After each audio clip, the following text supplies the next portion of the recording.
If you are new to comic book collecting, comic book reading, if you've thought about going into a local comic shop to see what it's all about, if you've watched a superhero related movie or TV show, this video is for you. Reggie here, your friendly neighborhood bodybuilder and comic book collector, and I want to welcome you to another one of my videos. Technically, this may be the first video that you've ever seen of mine if you are new to comics, but welcome to you.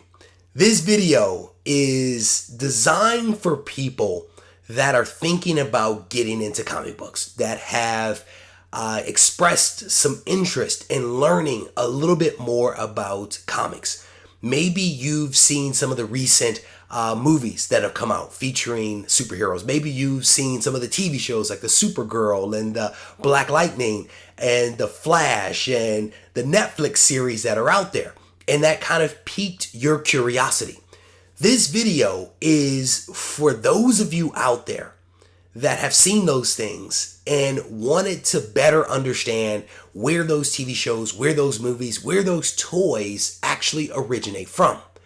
My goal is to lower the thresholds, to lower the hurdle that might exist for some people as they think about coming into comic books. There is a whole lingo that goes with comic book collecting. There is a mystique that goes along with it. There's a lot of uncertainty and maybe even some intimidation that exists with comics. And my goal is to lower that threshold, to make some of those things to go away, to maybe answer some of the questions that you have so that you can see what comics really are about. So I've spent some time over the last several days speaking with some people that have come into the comic book community within the last year or so. And I've asked them questions about the challenges that they faced. What is it that got them interested in comics? What have they learned? And I've taken many of those insights that I've gathered from those individuals. I've combined them with some of my own thoughts, and I've created this video, which I hope you will find helpful, regardless of where you are in your journey to comic book collecting. So at the end of the day, you guys will tell me whether this video is successful or not, but I am very hopeful that it will be.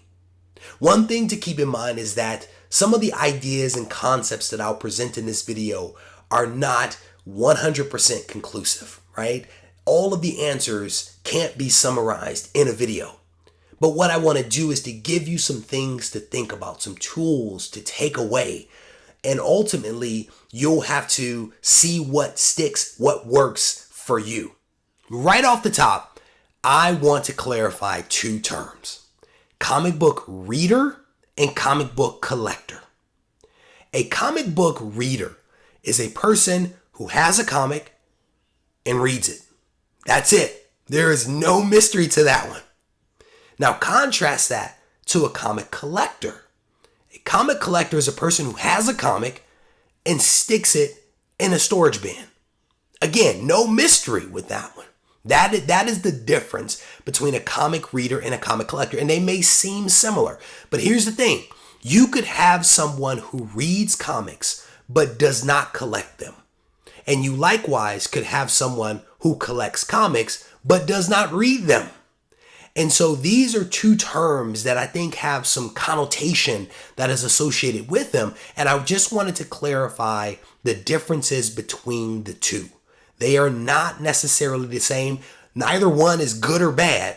But again, it's one of those things that I wanted to clarify for you guys before we even jumped into some of the tips that I wanted to offer. One of the first tips that I want to offer is to not get overwhelmed.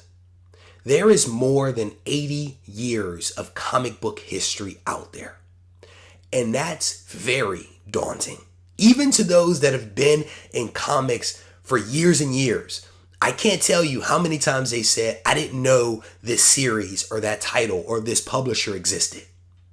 My point is that there is so much information out there from different publishers, different titles, different genres, that it can be overwhelming. Don't let it overwhelm you. Take it in small, digestible chunks. The next tip that I want to offer is to read genres that interest you. If you're not into superheroes, don't read superhero books, right? If you're into cowboys and space adventure or action or horror or humor, there is a comic for you.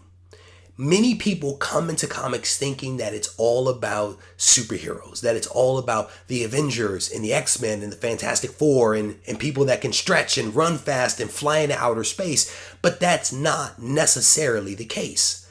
If you're into movies like Aliens, there is a book on aliens. If you're into Predator, there is a book on Predator. If you're into Westerns, there are comics on Westerns. If you're into like Archie and Garfield and any of those kinds of things, there is a title or titles out there that might be interesting to you. There is not just one way and one genre when it comes to comic books. So the question becomes, what genre or genres are you interested in?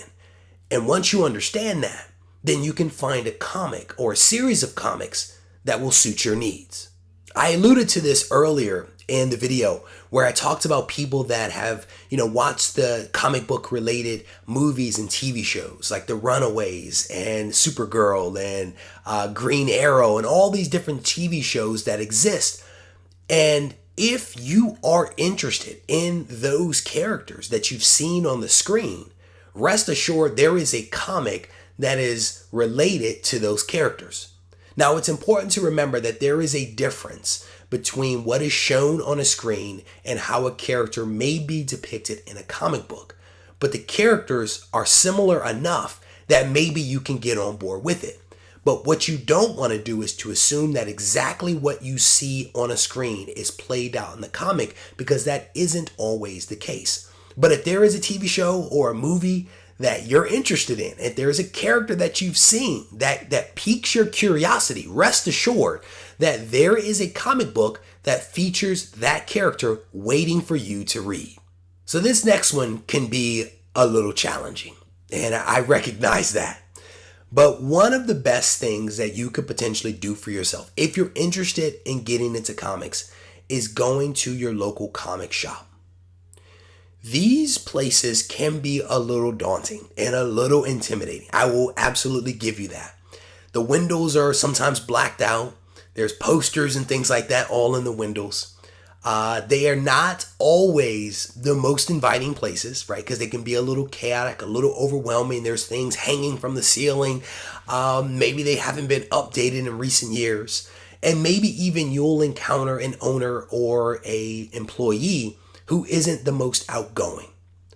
But rest assured that these local comic shops can be some of the best resources for you if you have them in your local area, because that's also part of the challenge.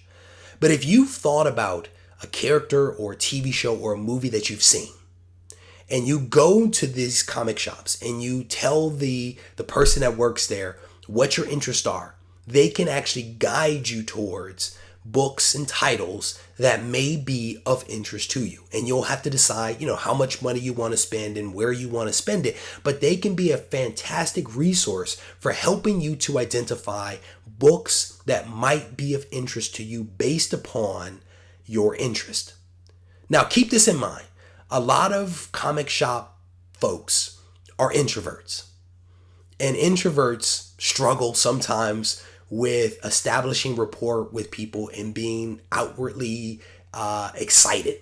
And so what may appear to be gruffness and indifference might not be that. It might just be the fact that you're talking to an introvert.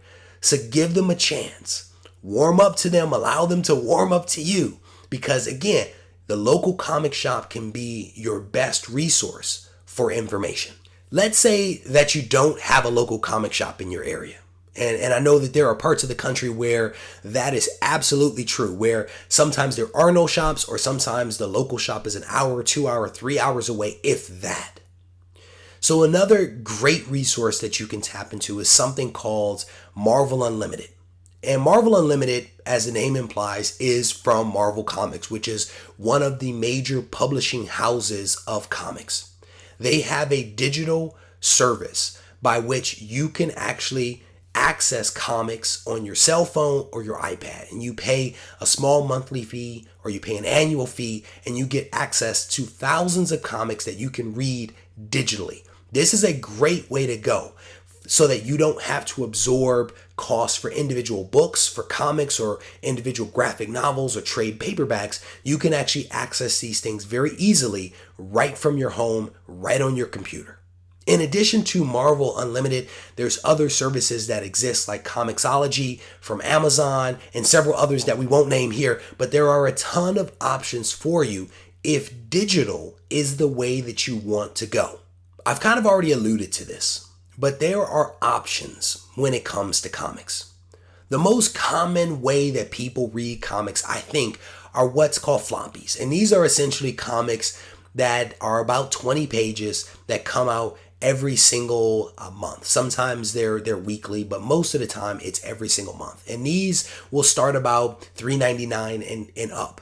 This is the most common way that people will read comics. And so the floppy or the monthly or however you choose to refer to it essentially is a single story contained in a comic. In addition to that, there is the digital, which we talked about with Marvel Unlimited and Comixology.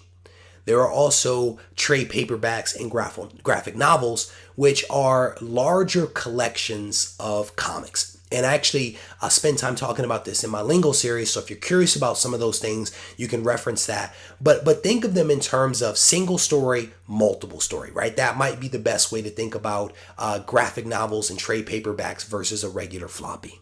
Another important thing to consider is to get a comic book mentor. And what I mean by this is you have 80 years of comic book history to kind of absorb and to understand. And of course, you can do it in bite-sized chunks, but it never hurts to have a mentor that can actually explain some of these things to you very quickly, very succinctly, with very little muss or fuss, right? You don't even have to go read stuff. You can just ask a person, what is, the difference between this and that? And what does this mean? So having a mentor who has more experience than you in comics can be invaluable. And this can certainly be a friend locally, but it can also be someone that you've met through Instagram or YouTube or some other means. Someone that can basically give you advice and counsel when you have questions. It's an invaluable resource. So find a mentor, find a buddy, and let them help you out. Another thing to consider is something called Previews Magazine. And this is a magazine that's actually given away free in comic shops all across the country. And essentially what Previews does is to preview comics that are coming out in the following months. And so it's a great way to flip through something that will give you insight into books that are coming out from different publishers for the next several months. And so it's a great way to kind of figure out, is there something there that might interest you? Is there something there that you want to research? Is there something there that you may ultimately want to buy? And so again, you can get this free magazine, you can flip through it, you can see what's coming out, and then you can make a decision on what you want to read into the future. Don't be afraid of experimentation. And experimentation can be expensive if you don't do it wisely, but it can also be a great way to kind of expose yourself to some characters and some titles that you may not otherwise have read. And one way that you can experiment is to walk into a comic shop and just walk the aisles. Walk by all of the new comics that are on the shelf and look to see what might interest you based upon the title, the character, or the cover. If something captures your attention, take a moment to flip through the comic. See if there's something there that might warrant you picking that book up. And if so, go ahead and buy it. Take home a couple of comics and just read them. And through this experimentation, you will expose yourself to some things. You'll rule some writers out, some artists out, some characters out, but you may also rule in some books that you want to take a closer look at. So don't be afraid to experiment, to spend a little money on your education, as it were, with comics. Another important thing to remember is that comics are written and drawn by different writers and artists. And so sometimes an artist and a writer will kind of team up and they will work together on an arc, a story arc, or a run for a certain amount of time. And I think one of the longest running was Brian Michael Bendis and Mark Bagley, who I think worked on Ultimate Spider-Man for 111 issues or something like that. I think that's like the longest run. But my point is that you could have a duo of a writer and an artist who team up, and you actually become a fan of that team. You become a fan of the way that someone tells a story and the dialogue that they create. You become a fan of the way that someone actually renders a character. And so one way to kind of expose yourself to more comics and to find your way to something that may be of interest to you is to first expose yourself to different creators, different writers, different artists. If you find someone you like, maybe it's an individual, maybe it's a team, then search out additional work by those individuals. Because a lot of times when they take their creative talents from one title to another, they can actually make what might be an uninteresting title very interesting because they're writing and drawing it. And that's what will attract more people to that particular title. So when we are talking about exposing ourselves, part of it is exposing yourself, yes, to different titles, different characters, but it's also to different writers and different artists because they can tell a story differently and in a way that just might speak to you. Another important thing to remember when it comes to comic books is that there is no wrong way. There is no wrong way to read comics. There is no wrong way to collect comics. There are lots of opinions when it comes to what people should buy and read and collect and speculate on and invest in and all those things. But at the end of the day, there is no right way. There is no wrong way. It becomes a thing of what is it that you want to do? What makes sense for you? What brings you enjoyment? And if you can find that thing or those things, then that is the right answer for you and for your collection.